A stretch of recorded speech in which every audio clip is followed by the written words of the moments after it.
Welcome to podcast number 4. This is Miles Bell. I've got on Skype with me Jordan Michael. Jordan, how you doing? How's it going, man? It's 8:30 on Thursday, October 9th, and we are watching a little Thursday night football and shooting a podcast. What made you think of Juvenile tonight? I don't know. I was feeling that song. I really like that song. I was listening to a throwback playlist today on Spotify, and that came on, so I was into it. Well, 2000s to 2009. So it was. Yeah. Wait, what do you mean 2009? That song wasn't 2009. I know, 2000 to 2009. Oh, okay. Yeah, that was when we were in probably about ninth grade, because I remember I had a summer basketball camp at Asbury, which is like the most holier than thou place on the planet, and we just rode around with our windows down, just blaring it, which was what kids did when they were in ninth grade, I guess. I'm sure they loved that, but I mean, I couldn't play the Michelle Branch or like the Avril Lavigne or any of that I really wanted to. So yeah, no one would have been happy about that. I had to go with Juvenile. But well, we had a good week of college football last week. Unfortunately, we were busy. But we were, and well, we kind of needed to take a week off because we had hit a stretch where trying to talk about college football was watching paint dry, because there was nothing to talk about. So yeah, and then we had it all come at once, and then I had friends in town and was doing the Keeneland thing, and you were at a wedding, so yeah, hey, I saw you that night. I know it was great seeing you. Always good seeing you. Do you remember it? Well, yeah, I was there. I was yeah, every bit of it. Every bit of it. All right. Well, but good. It was good seeing you as well. Yeah, let's talk about a few things. I guess what was the biggest surprise to you last? I mean, what game was the biggest to you? Was it Ole Miss Bama or Mississippi State A&M? Maybe kind of. It seemed like MSU, Mississippi State kind of handled A&M a little easier than I thought they were going to. Yeah, I was surprised. I'm not gonna lie. Yeah. Yeah, I just don't. You watch them play, and it doesn't feel like they're dominant, but then they score every possession, and even a team offense like A&M can't keep up. Yeah, they couldn't keep up at all. I would agree with you. I was more surprised about Mississippi State. I think the Ole Miss Bama game, big key mistakes there. It wasn't really one team was like dominating the other team, whereas Mississippi State just completely dominated that game, which, like I said, I was surprised. Right. I think, honestly, I asked you this earlier this week. I think Bama's still going to win the West just because of their schedule.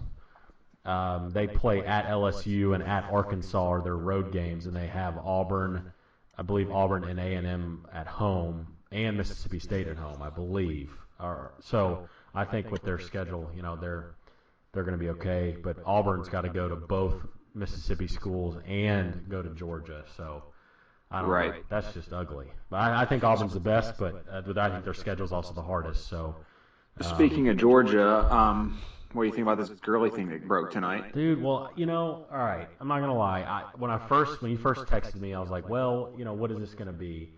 And I was thinking of all the things it could be. It looks like it was autographs and impermissible benefits, which for me is the most, I guess, acceptable. I'm glad he wasn't doing drugs or, got injured or something. Right. His future's still great for the NFL. I don't think it really hurts him in that aspect. Some of these players that got named with this stuff last year, I think, was it Bridgewater got named with it a little bit, and he still, turned into like a marketable player. So I don't know. I was kind of, I was upset because I loved watching him play, but at the same time I was happy that it was just this instead of something major that I really didn't want to see him get injured again. But I think we've kind of reached a point where it was always just accepted that these players shouldn't do any of these things. They shouldn't sign autographs. The Ohio State guys, they traded in awards they had won, and they win a pair of gold pants when they beat Michigan, and they traded that kind of stuff in, and it just seems kind of backwards now that in our society where you can't capitalize on your notoriety and everything, but I guess that's where we are right now at the NCAA. So feel bad for him. I mean, a rule is a rule. You can't break a rule, but at the same time, if someone wanted to pay me when I was in college for my autograph, I would have been signing them all day. So yeah, I mean, the only thing I really feel bad about him is he's not going to win the Heisman anymore. But I'm just glad he's healthy and he's good to go. As far as UGA being hurt by this, I think honestly their backup running back Nick Chubb is a monster, and you saw Gurley carry the load his freshman year. I think if Gurley, wasn't here this year, he would, Nick Chubb would be having the same kind of year that Gurley had his freshman year. So as far as it hurting them, I think they also have Keith Marshall. I don't know if he's injured or not, but then I think they have a fourth-string running back that's also very good. So there might be a little bit of a dip, but to be honest, I've watched this Nick Chubb kid run, and he's just a monster. He looks like Maurice Jones-Drew. He's got quads the size of like a tree trunk. So I don't know. Well, they're at Missouri this week, and the line moved from -3 to -2.5. So they're adjusting about half a point. So I'd say I saw it earlier where it hadn't moved, but I guess it did move a half a point. But yeah, I think Nick Chubb will show a lot. I think if Georgia loses, I think it's going to be for other reasons than Todd Gurley not being there. Absolutely. So yeah. I don't know. We'll see. The SEC, man, the West. I mean, obviously, it came out this week that people think UK has a legitimate chance of winning the East, and it's not completely unreasonable. And definitely now, if Georgia gets stumped a little bit, it's not the most wildest imagination that if we could somehow beat Missouri at home, then all of a sudden we're looking at going 5-3 or so, 6-2 in the East, which would probably win it. You think they have a shot? And I don't think it matters because whoever they play in the SEC championship it's going to be a slaughter. But what do you think about that? It's only one game though, and I think with the West, everyone needs to chill out. Like it's been 1 week. Each team's going to have 4 tough games. For instance, if you're Bama, you have to play A&M, Auburn, Ole Miss, and Mississippi State. They lost one of those games. It's 4 tough games. Not to mention LSU's in there, who is extremely talented and on a certain night can put it together. Which obviously they didn't last week, but and Arkansas has got one of the best run games in the country. So your easy games, quote unquote easy games, are the second best running attack in the country, and then playing LSU, which will probably be a night game at if you're playing at Death Valley, which those are just not easy things to do. So I think Speaking everyone. I know Ole Miss and Mississippi State fans are overreacting. I think Bama fans are pissed, but. If Auburn had lost last week, I don't think either of those fan bases will overreact because they know that you can afford 1 loss and maybe even 2. Yeah, but I think Alabama won 1. But I think the reason they're pissed is because that's a game they probably should have won, and they let it get away from them late, and a game that they controlled really. What was it halftime? 14-3. I mean, they were controlling the game, and Nick Saban, that's his football, He controls games, and they win low-scoring 21-17 games. And if they're going to lose that game, I think that opens up the opportunity for them to get beat again. Which they better watch out this weekend. I mean, they got to play at Arkansas, but it's amazing. Another special teams play is going to haunt Nick Saban. So we'll see. We'll see if they can turn it around. But you got anything else outside the SEC you're looking for? Well, speaking of Bama, Trent Richardson just rushed for a touchdown, which I haven't seen maybe since he was at Alabama. So that's good. Jesus. So let's walk through. You texted me about a week ago now. It was last Thursday, and you said, I want to bet the games this weekend. Yes. I said, okay, what are you thinking? Like, you think like $100 on a team like that? $100 3-team parlay, which for the non-gamblers out there, parlay means you take 3 teams on the spread. It's a very difficult bet to win because you have to basically hit all 3 spreads. You lose 1 spread, and it's out. Now they pay well. $100 a winner would be like $600, but they rarely pay out. Do you want to walk with the listeners through who you picked? I'll admit it. I'll explain myself. I picked Bama. I picked A&M, and then I picked LSU. And I didn't think LSU was going to win. I just thought that they would cover. But so not only were you 0 for 3, you missed by probably close to 50 or 60 points. Yeah, it was pretty bad. If you throw in the Auburn one, they missed that cover by close to 30. Yeah, that was ridiculous. Yeah. That's tough. I thought Les Miles has been, his guys ready to go. I don't know, dude. They were starting a true freshman against the defending national runner-ups. I know that. I didn't think they were going to score a lot of points. I thought their defense would step up, but they clearly didn't. So, anyways, let's move on to more gambling advice. Let's move on. That's the past, and that actually didn't take place. That was just a proposal. Right. So, I talked you off the ledge. We did not place that bet, which was you can just pay me at any point for talking you down off that. So what else? What gambling advice you have this week for our listeners? Is I'm sure just dying to race to Vegas to put everything on what you have to say. I think A&M at home -2 against Ole Miss is a lock, and then I've got Notre Dame at home against North Carolina -17. North Carolina sucks, and I think Notre Dame's pretty good. You think A&M is going to beat Ole Miss this weekend? Yes, I do. They're at home. Mm-hmm. Okay. And what was the second one? Sorry, I quit listening. No. Notre Dame -17 at home. Okay, so you're hopping on the Fighting Irish or the Irish. I'm more about how bad North Carolina was. I thought the line was going to be about 22. Okay. But I'll definitely take it at 17. Oh man. I know at some point we were going to predict our playoff. We were going to try and pick which 4 teams we think are in it, and we can save that for a minute. But do you think Notre Dame gets in? I mean, they've got a big game next week against Florida State, which I don't know. I think if Notre Dame loses one game, they can still get in because they got to play Arizona State, Florida State, Louisville, and USC, I believe.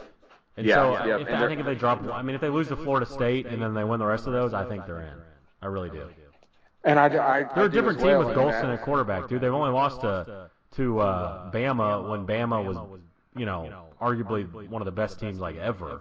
That championship team when they were playing them. So I don't know. What did they do last year? Who do last year? Notre Dame. They didn't do anything. They didn't have their best player.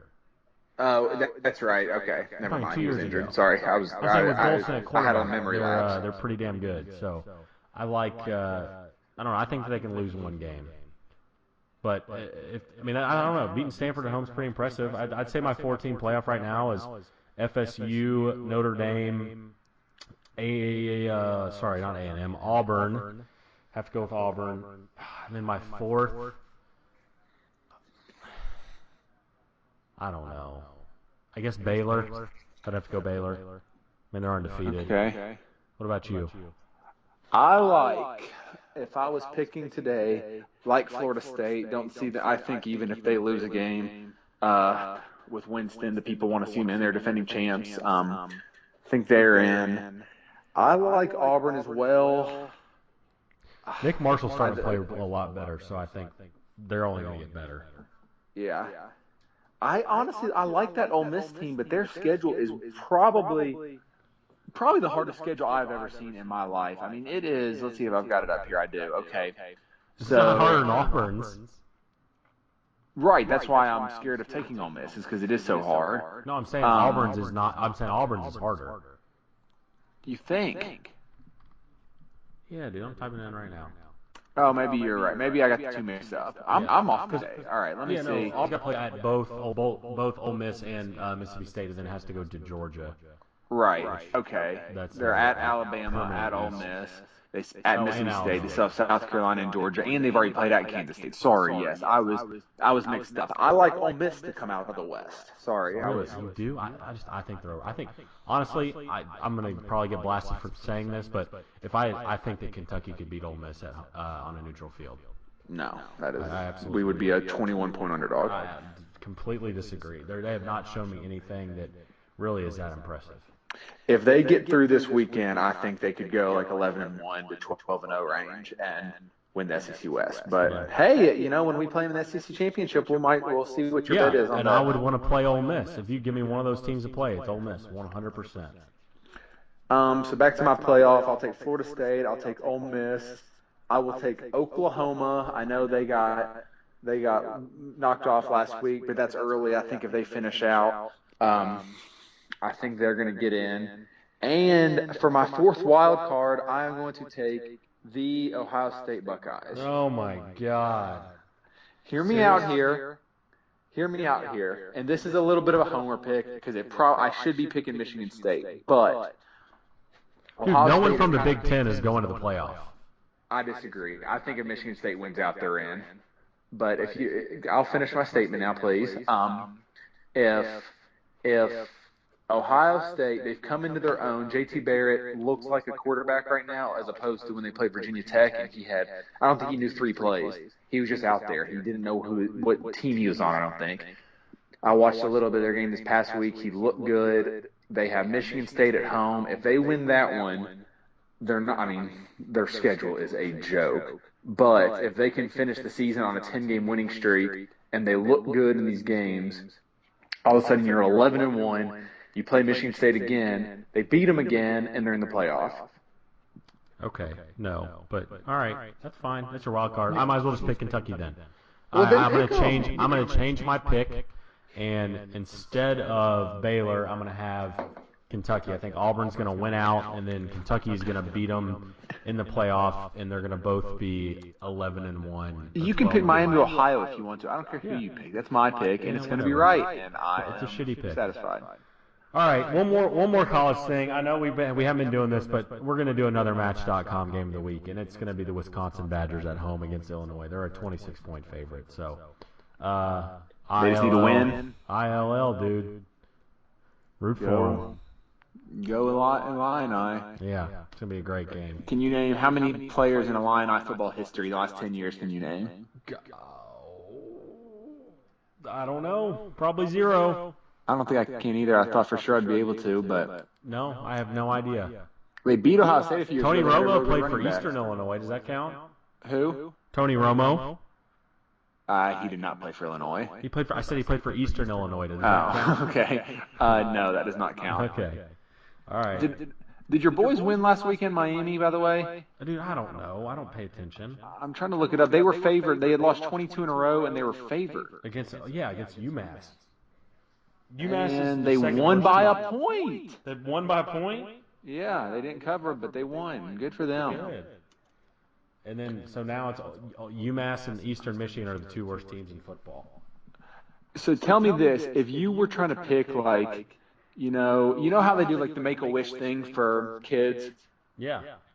If you had your own Make-A-Wish thing and you could go do a sporting-related thing with anyone in the world, where does watching an Alabama-Auburn game and drinking a pack of Busch Heavy with Phyllis rank?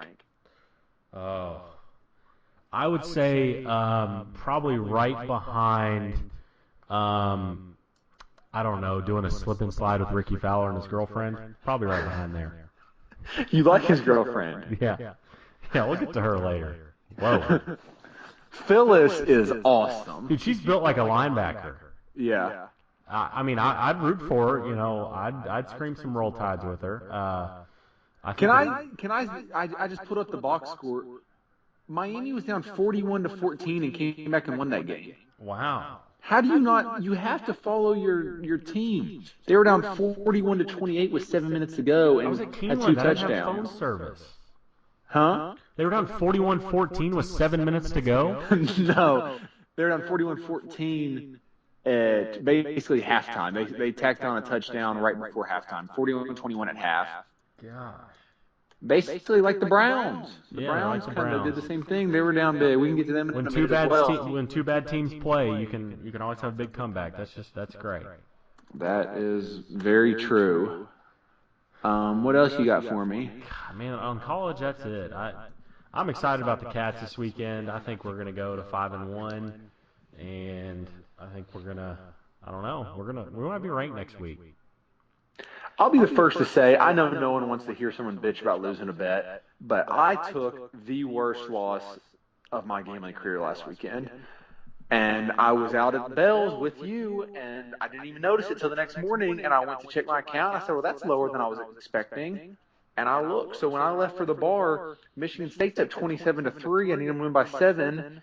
And they probably have the best defense in the country, and they didn't do it. They gave up 3 straight touchdowns, and then not only that, with a minute to go, they missed a 36-yard field goal that would have covered for me. So I'm done. If you're wondering why I'm not making picks this week, I'm done gambling for the week. I suspended myself out of fear of doing something stupid. It's okay. It's okay. So my dad's buddy stopped gambling in the 70s when I think Kentucky was up 1 against, I forget, somebody in like the Cotton Bowl, and then our punter hiked it over his head. And that was the game, and then he lost like $300, so he's never bet since then. So that's fair. Hey, can we talk about Johnny Football for a minute? Yeah, what you want to play a song for him? Yeah.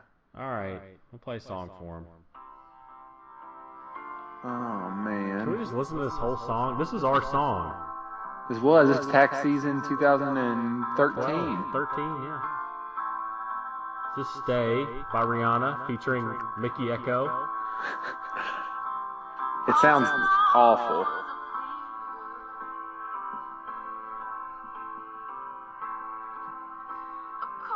Hot-headed believer. All right, turn that off because you're gonna make me cry. That's all I got. So I'm getting sad.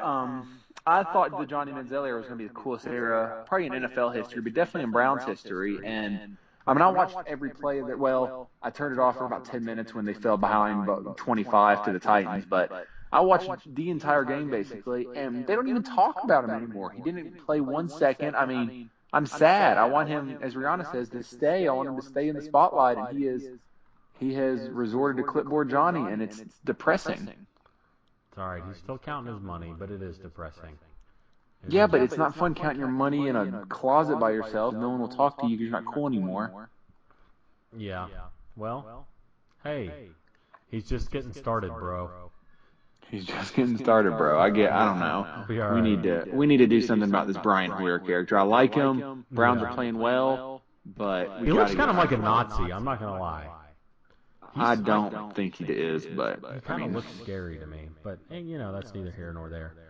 What are we picking this week in the NFL? I mean, the NFL is just scandal after scandal, and I'm not gonna lie, with college football last week, I was all about college football. I'm going with the Packers -3 on the road against the Dolphins. I know that's a bad bet, but I think the Packers have turned the corner. I think they're just going to roll through. So we'll see. I think that's fair. That is always a tricky place to play earlier in the year because it's so damn hot down there. But if you, that's one of those you kind of check the weather Sunday, and if it's not up in the 90s, I think that's a very safe bet. The Packers are definitely 3 points better. Although I saw Randall Cobb out at the bar on Saturday night. He was at Bell's. I don't know how serious he was, taking this thing. He had a couple chicks on his arms and. Well, they had just beat a team by about 50 2 nights before. They were just spewing class, and so I just, I just thought. You were in no position Saturday night to judge anyone else's character. Yeah, all right. Let's stop talking about this. Anyway, back to what you're gonna pick. Oh, I'm telling you, I haven't even looked at the lines. I don't even care. I'm over it. Well, although we do need to figure out a survival. We're still in. We're still in. We have, through 5 weeks, been down double digit in 4 of our 5 games. The only one we didn't was the Patriots a couple weeks ago when they barely beat the Raiders. Had the Saints this past week. They were down 11 with somewhere around about 7 minutes to go and somehow came back and won in overtime. So, knock on wood, luck is on our side right now. Yeah. Well, let's go Denver. I mean, Rex Ryan better not turn it around this week. Like that would be so Rex Ryan to just have an entire city like screaming at you and then come out and beat the Broncos. Yeah. I don't see it happening. I think they have the 2 worst quarterbacks in the league with Geno Smith and Mike Vick, but we threw around the Seahawks. They have the Cowboys at home. I mean, the Seahawks don't lose there. The Cowboys are good.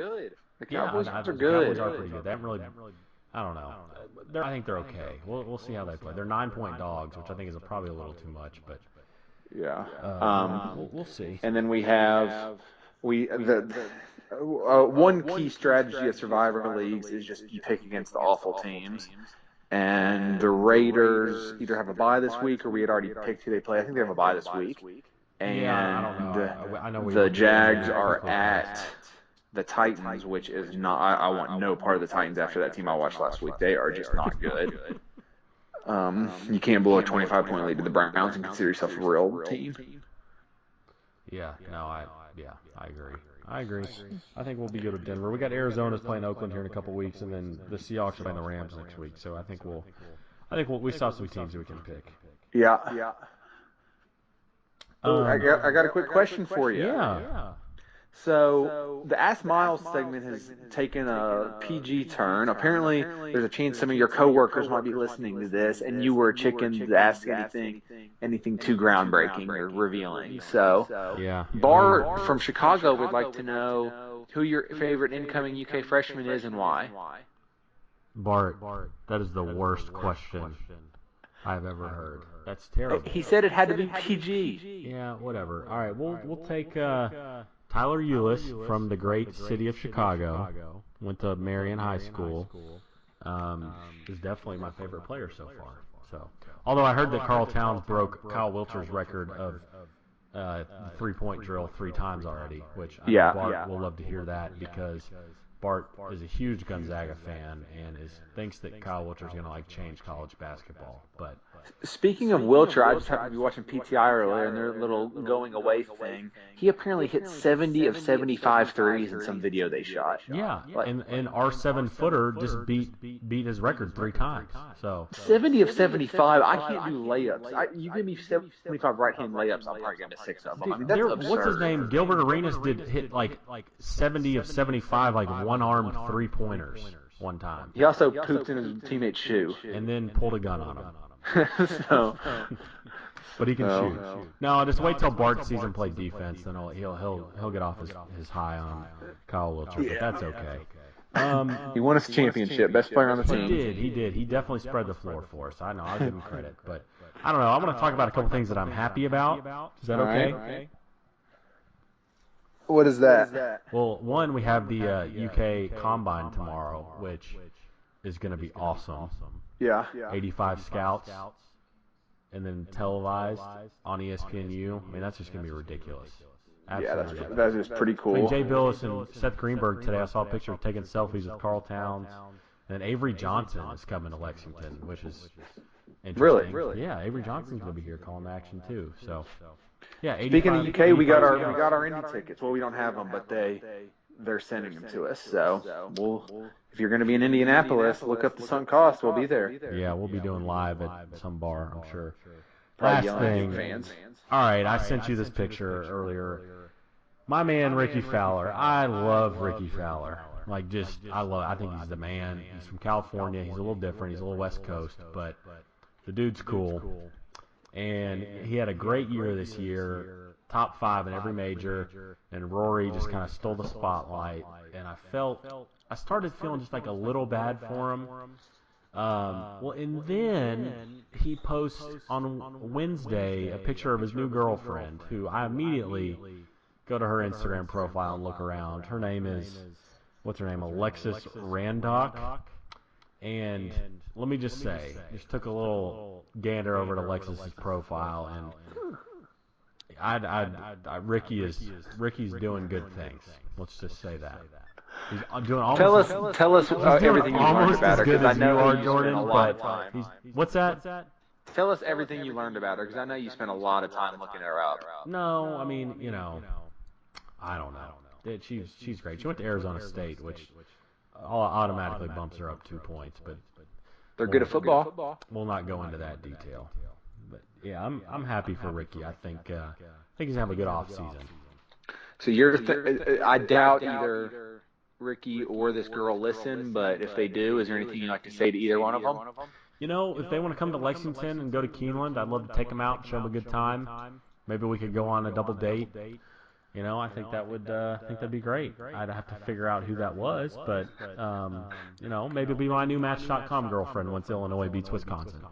Illinois wins, and we'll just tell them to bring a friend for you. Yes, yeah. Well, I'm sure Alexis has some cute friends, so shout out to her. But that's all I got, dude. I guess we're done. All right, man. Well, you got any big plans this weekend? No, it's my buddy Seth's birthday tomorrow. Family's in town, so it's going to be pretty much the opposite of last weekend, which is good. Cool. What about you? Well, me, Ellie, and the dog are going camping. We're going tomorrow to Mammoth Cave and are going to hit up some spots. I am going to be recording football, probably catch a little football Saturday, but I will be recording the games this weekend and catching up on Sunday. So hopefully I see some good ones. You're a good boyfriend. I know. Yeah.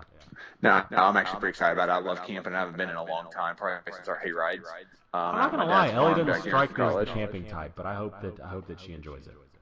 She's a trooper. She'll like it. Bentley's the most excited of everybody. He is going to rage. Yeah. But, I'm sure. all right, well, have a good night, man. Hey, you too. See ya. Get this on the internet. We'll have it up Friday. Bye. See ya.